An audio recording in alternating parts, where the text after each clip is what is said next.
So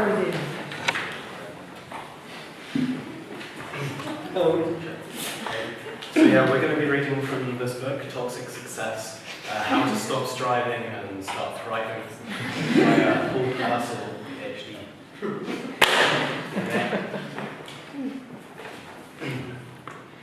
I have a word you will read. Before you read this introduction, please honour that your true success depends on Kirsten. The most popular person, the internal combustion, shares sweeps of my wife Kirsten. My heart, she saw me, ordinary person with ordinary Kirsten, successful her with the typical non-question, serious health risks, disruption, tangible mastery of the capitalist system and the competitive business of publishing, to laugh, to cry, silencing your Western wife's tearful sharing with eyes moistened. Kai Kina, or Kirsten, means person of vision. Live and share my never-blinded Kirsten.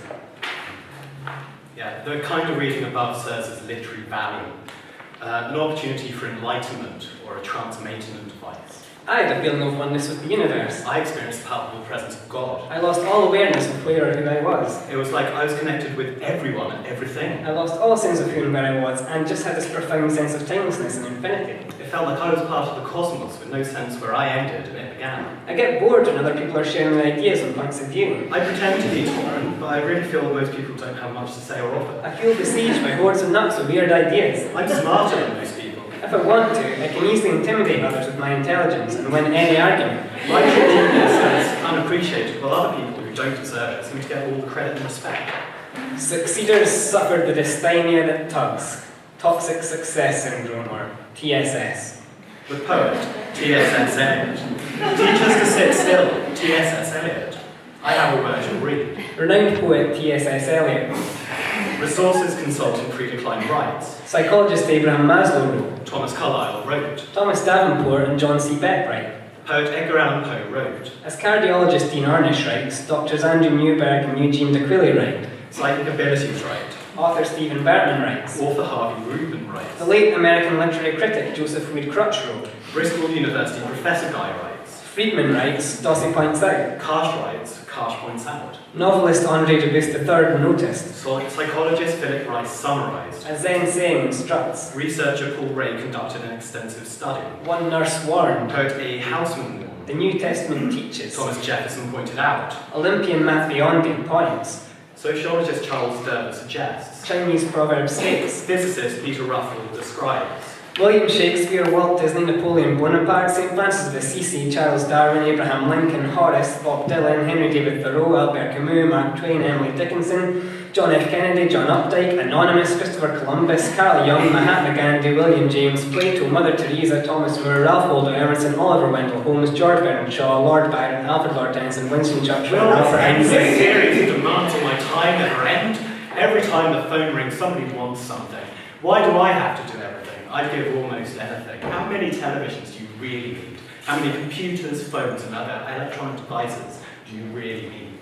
I have a word you'll read. Pestered person pleonasm. Incessantly redundant and repetitive, referring to persistent patience like a patient parent given a brief vacation from a hellish planet. They become cherished only if we admire and relish them in the precious present. Imagine that your privileged brief is full of every possible delight. The water-like logic of the gentle lifestyle in the beautiful Polynesian paradise.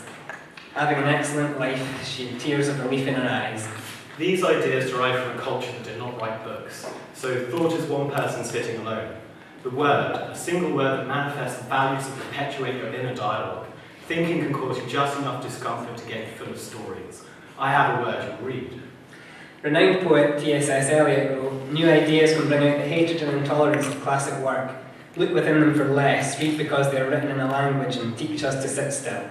T.S.S. Eliot, the poet T.S.S. Eliot. Resources consultant Frida Klein writes, are you suffering so severely from numb sense of sufficiency that you actually shop through other people's junk to take home to keep your personal junk company? Chinese proverb states, she isn't really lost, she just doesn't know where she is. Psychologist Philip Rice summarised your life in his chair. Sociologist Charles Derber suggests the ones committing the crime seem so lazy. The New Testament teaches more stress than sex. Researcher Paul Ray conducted an extensive study, stuck his legs out and folded his arms. Physicist Peter Russell describes a highly humble, gentle, jocular, deep wisdom gleaned in the fertile field he helped found. Author Stephen Bergman writes, succeeders suffered the dysthymia that tugs. Dossie points out that Karsh writes. Karsh points out, Friedman writes. Psychologist Abraham Maslow wrote, fellow winners, cyclothemia clinicians fail to fully live before they die. Thomas Carlyle wrote, I answered. Thomas Jefferson pointed out, if they're so smart, why don't they have more drugs? One nurse warned the man he was describing was a family physician.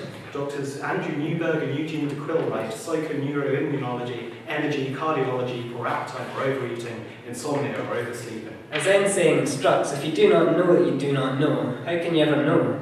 Olympian Mapbeyond points. Poet Edgar Allan Poe wrote everything and everyone, teasing tricks and intellectual traps. It's slow and ritualistically redundant for being nominated for an award. Craving things and status, novelist Andrew Debus III noticed a great house full of great stuff. Bristol University prophetic guy writes just plain ridiculous trite hogwash. Quick read. I suggest that you read more novels, Business Traveller. Conduct a book survey, Air Traveller. Always be out there looking for a dose of unhappiness. More and more we seek to rid ourselves of any happiness by reflecting on works such as Moby Dick or The Divine Comedy. Really good is the unhappy bits. If you're not happy, chances are you're suffering. And we need our suffering as much as our sight. We suggest that we be literate. And Hamlet's unhappiness becomes their disappointment and depression. Inability to make decisions. Irritability and anger. Pain in the stomach and muscles. Frequent feelings of helplessness. Listlessness and lethargy. Inability to sleep. Waking up during the night with a sense of panic. Loss of energy. 5. I That's feel like me. this every day. 4. I feel like this Like most me. days. 3. I feel like this Somewhat 7 days a month. 2. I feel like this 1 to 2 days a month. 1. I almost Only never feel rarely like is. this. 0. Not I at never all. feel like this. We go to counsellors or therapists to rid ourselves of any degree of feeling. The absence we're addicted to the pursuit of. Succeeders suffer the dysthymia that tugs. If they're so smart, why don't they have more drugs?